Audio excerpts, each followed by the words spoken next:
E5 TV news కు స్వాగతం. ముందుగా హెడ్లైన్స్. ఫాలియస్ నారిమన్ మృతి కలిచివేసింది పీఎం మోదీ.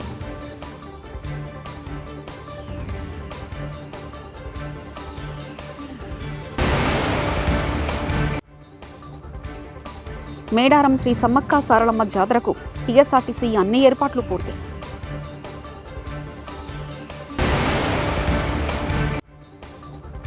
సిద్దిపేటలో గర్ల్స్ హైస్కూల్ని కార్పొరేట్ పాఠశాలకు దీటుగా అభివృద్ధి ఎమ్మెల్యే హరీష్ రావు.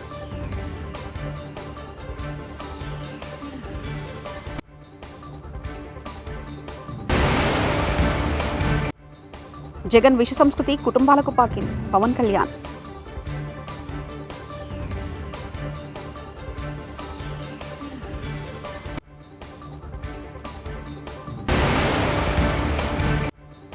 సహనాన్ని కోల్పోయి మీడియాపై సీఎం జగన్ దాడులు చింతామోహన్.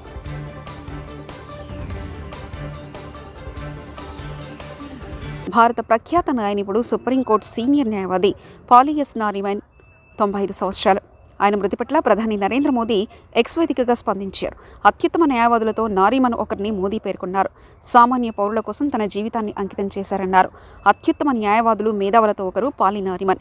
సామాన్య పౌరులకు న్యాయం జరిగేలా తన జీవితాన్ని అంకితం చేశారు. ఆయన మృతి నన్ను కలిచివేసింది. ఆయన కుటుంబం అభిమానులకు సానుభూతి తెలియజేస్తున్నా. ఆయన ఆత్మకు శాంతి కలగాలని కోరుకుంటున్నానని మోదీ తెలిపారు.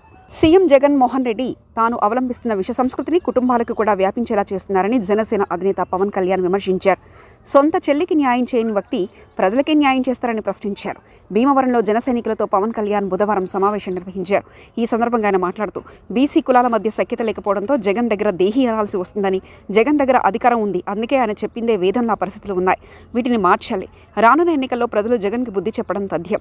అణగారిన కులాలు అభివృద్ధి సాధించాలంటే దాని అర్థం ఇతర కులాలను తొక్కేయడం కాదు, అన్ని కులాలకు సాధికార దిశగా తీసుకెళ్లడం. రాజకీయాల్లో కూడా రిటైర్మెంట్ అవసరం. కొత్త తరం వారికి అవకాశం ఇవ్వాలంటే ఇది తప్పదు. జనసేన కొత్త తరం నాయకులకు అవకాశం ఇస్తుంది. దళితుల్ని చంపిన వ్యక్తి జైలు నుంచి వస్తే 10,000 మందితో ఊరేగించారు. నేను 2016 నుంచి నేను ఒక సోషల్ ఇంజనీరింగ్ ప్రక్రియ మొదలుపెట్టాను. ఇద్దరు సెట్టిబల్జలకి కాపులకి పడదని ఏంటి అసలు ఎందుకు పడాలి, ఎందుకు ఇబ్బందులు ఉంటాయి వీళ్ళందరికీ ఆలోచించి ఎందుకంటే నాకు ఒక అదృష్టం ఏంటంటే సినిమాలో ఉండటం వల్ల నాకు అన్ని కులాల్లో అందరు అభిమానులు ఉన్నారు. పచ్చబొట్లు పొడిపించుకునే అభిమానులు, గుండెల్లో పెట్టుకునే అభిమానులు.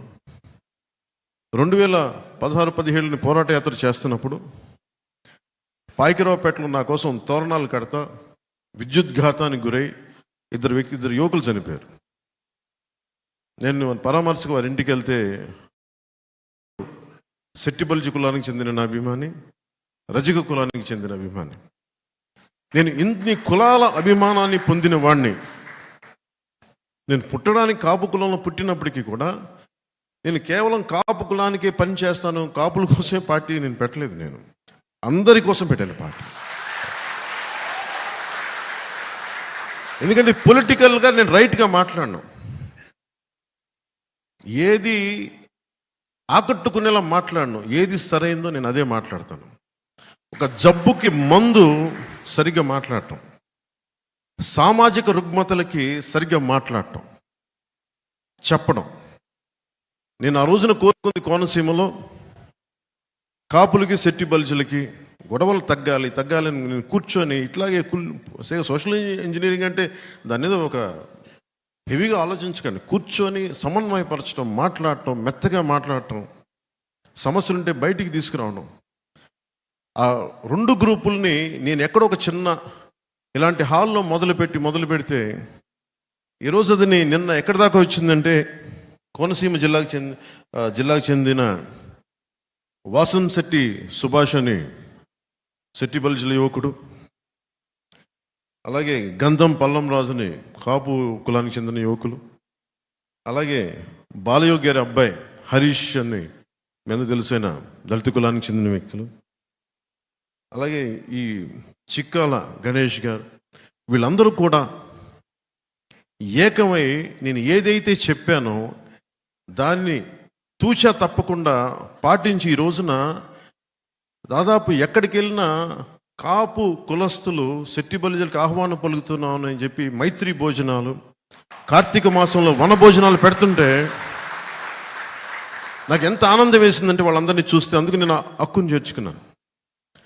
భావితరానికి కావాల్సిన నాయకులు కులాలని విడగొట్టేవాళ్ళు కాదు, కులాల్ని కలుపుకుంటూ మనకి అభివృద్ధి పదం వైపు తీసుకెళ్లేవాడు.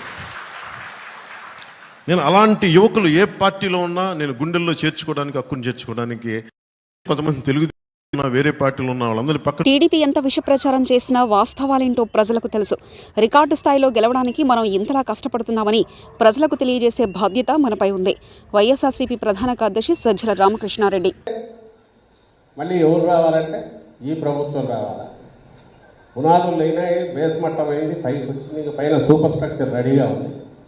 ఒక పెద్ద స్కై స్క్రాపర్ అంటే ఆకాశ హార్మ్యానికి కావాల్సినంత టవర్స్ నిర్మాణానికి రెడీ చేశారు.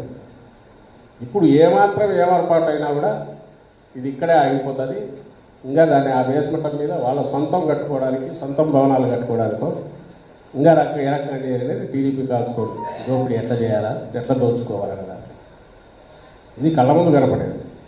ఇది 27% మంది అందరూ ఇప్పుడు. అందుకే తెలుగుదేశం పార్టీ ఎంత అబద్ధ ప్రచారం చేసినా, ఆయనతో పాటు ఉండేవాళ్ళు ఆ మీడియా ఎంత విష ప్రచారం చేసినా, కల్పనలో అబద్ధాలతోనే వాళ్ళు ఏమేమి చేసేదన్నా, అవి ఆ పత్రికలకు వాస్తవం తెలియని కొన్ని సెక్షన్స్ ఆఫ్ ఈ అర్బన్ ఏరియాస్లో ఉండేవాళ్ళు, సమాజంతో అసలు రూట్స్ పోలేని వాళ్ళకేమైనా ఎక్కుతాయేమో కానీ ఓట్లు వేయని వాళ్ళు ఉంటారు కొంతమంది. అలాంటి రియల్ గ్రౌండ్ గ్రాస్ రూట్స్లో ఉన్న ప్రజలకు తెలుసు అది కాదు వాస్తవం. మా బతుకుల్లోనే ఇంత మార్పు వచ్చింది కాబట్టి ఆయన చేసి మాకే ఉపయోగపడుతున్నాయని వాళ్ళకే తెలుసు కాబట్టి వాళ్ళు ఎంత చేసినా అది కిందికి సింక్ కావాలి. అయితే మనం చేయాల్సింది ఏంటంటే ఈ ఊదర కొట్టడం ముందు మనం కిందికి పోయి వాళ్ళకి తట్టి లేపు.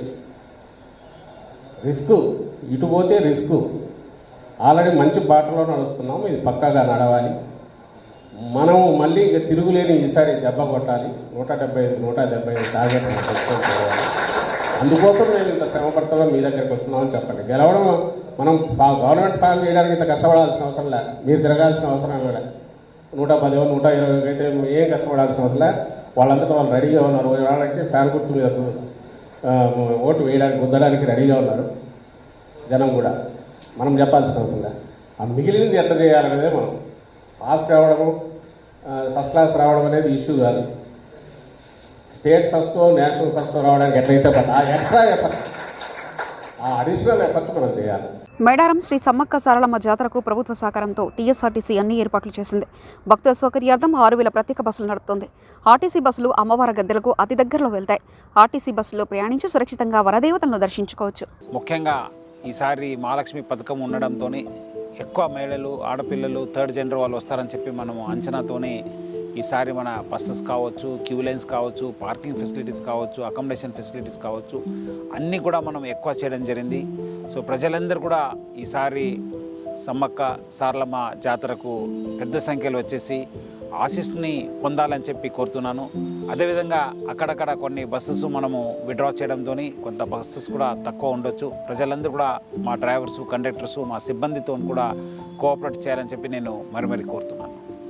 ఈ జాతర వచ్చే భక్తులకు నేను తెలియపరిచేది ఏమంటే, మన బస్సెస్ ద్వారా వస్తే, మా బస్సెస్లో ప్రయాణిస్తే వాళ్ళు గద్దె దగ్గర దాకా పోవచ్చు. ప్రజలందరూ కూడా కోరుతున్నాను, మా టీఎస్ఆర్టీసీ బస్సులో ప్రయాణించి మీరు చాలా సంతోషంగా, సంభ్రమంగా మన దర్శనం చేసుకొని మీ తిరుగు ప్రయాణం మా బస్ ద్వారా పోవచ్చు.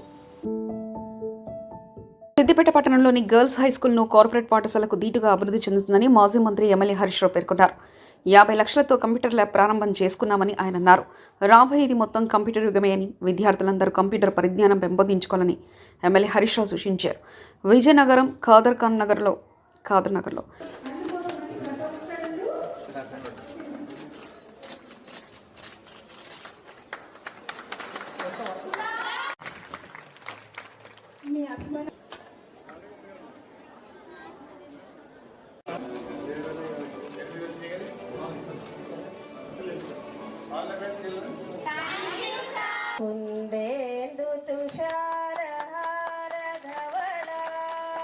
వింటారు సార్. ఉదాహరణ ఇప్పుడు అమ్మాయి పాట పాడింది చేస్తున్నారు సార్, విశ్లేషించి పిల్లలకు వివరించిండ్రు. అందుకే మీరంటే మాకు చాలా అభిమానం సార్. మన ఇందిరానగర్ స్కూల్లో స్టార్ట్ చేసినాం. ఫ్యూచర్ అంతా కంప్యూటర్సే పెట్టాలి. You may be A doctor, you may be A engineer. వ్యవసాయం కూడా కంప్యూటర్తో అనుసంధానమైంది. వైద్యము కంప్యూటర్తో అనుసంధానమైంది, వ్యాపారము కంప్యూటర్తో అనుసంధానమైంది. అంటే మనుషుల జీవన విధానమే కంప్యూటర్తో లింక్ అయి కూర్చున్నది ఈ మధ్యకాలంలో. రోజు రోజుకు టెక్నాలజీ పెరిగినా కొద్దీ మీరు ఏం చేసినా కంప్యూటర్ మీద కొంత అవగాహన అనేది పిల్లలకు అవసరం. ఇంజనీరే కావాల్సిన అవసరం లేదు, మనము సాఫ్ట్వేర్ ఇంజనీరే కావాల్సిన అవసరం లేదు.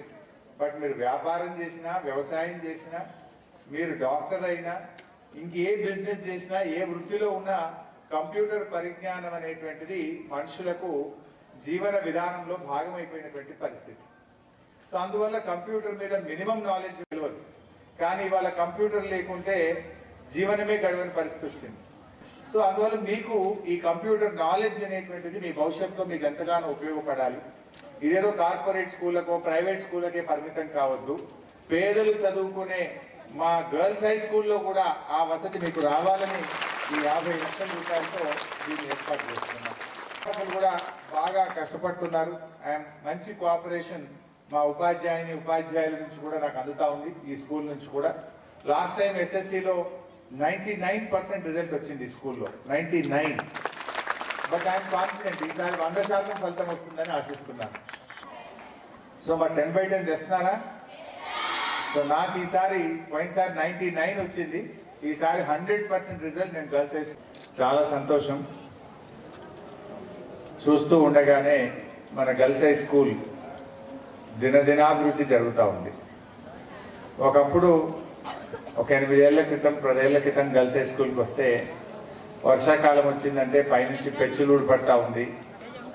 ఎప్పుడు పెచ్చులూడు మీద పడుతుందో అనే పరిస్థితిలో గర్ల్స్ హై స్కూల్ ఉండేది.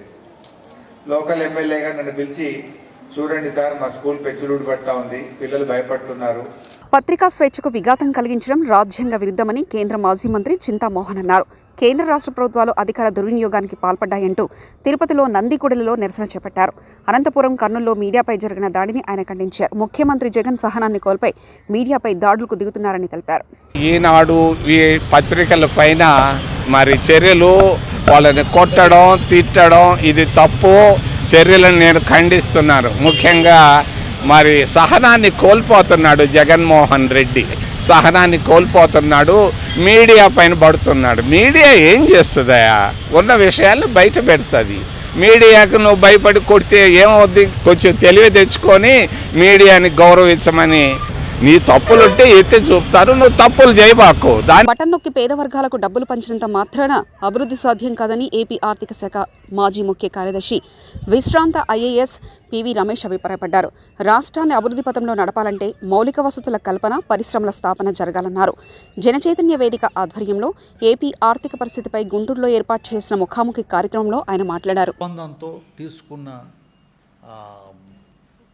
అప్పు 4,4,85,4,000 కోట్లు అయినట్లయితే ఈ గత సంవత్సరంగా ఇప్పటి వరకు 84,000 కోట్లు, అంటే అది 5,68,000 కోట్లకి ప్రభుత్వ అప్పు చేరింది. ఇది కాకుండా ప్రభుత్వ రంగ సంస్థల నుంచి తీసుకున్న అప్పులు అన్నీ కలుపుకుంటే అవి కూడా ఇంచుమించు 1,50,000 పైచిలుకు ప్రభుత్వ రంగ సంస్థల నుంచి, అంటే ప్రభుత్వ రంగ సంస్థలు వాటికి ఏమీ ఎసెట్స్ లేకుండా, రెవెన్యూస్ లేకుండా తీసుకున్నవి 1,00,000. ఆదిలాబాద్ జిల్లా బౌత్ నియోజకవర్గంలో మొదలైన విజయ సంకల్ప యాత్ర నేరడిగుంట టోల్ ప్లాజా వద్ద బండి సంజయ్కు గజమాలతో ఘనస్వాగతం పలికిన బీజేపీ శ్రేణులు సుమారు 1000 బైకులతో బైక్ ర్యాలీ.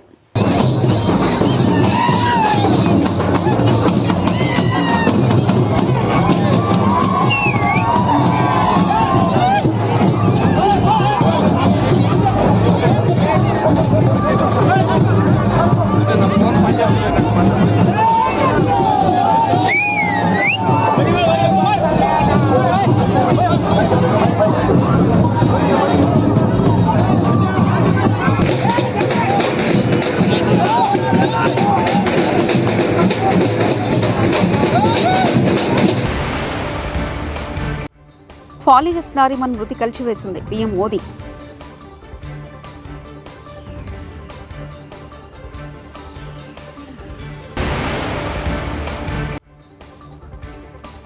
మేడారం శ్రీ సమ్మక్క సారలమ్మ జాతరకు టీఎస్ఆర్టీసీ అన్ని ఏర్పాట్లు పూర్తి.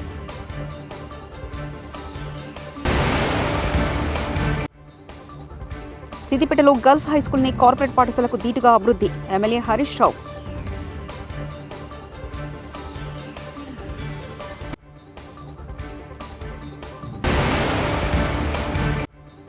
జగన్ విష సంస్కృతి కుటుంబాలకు పాకింది, పవన్ కళ్యాణ్.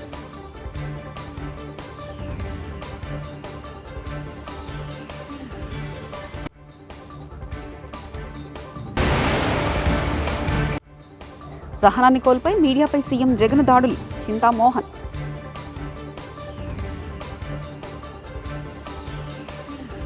ఇవి బులెటిన్ విశేషాలు. చూస్తూనే ఉండండి E5 టీవీ న్యూస్.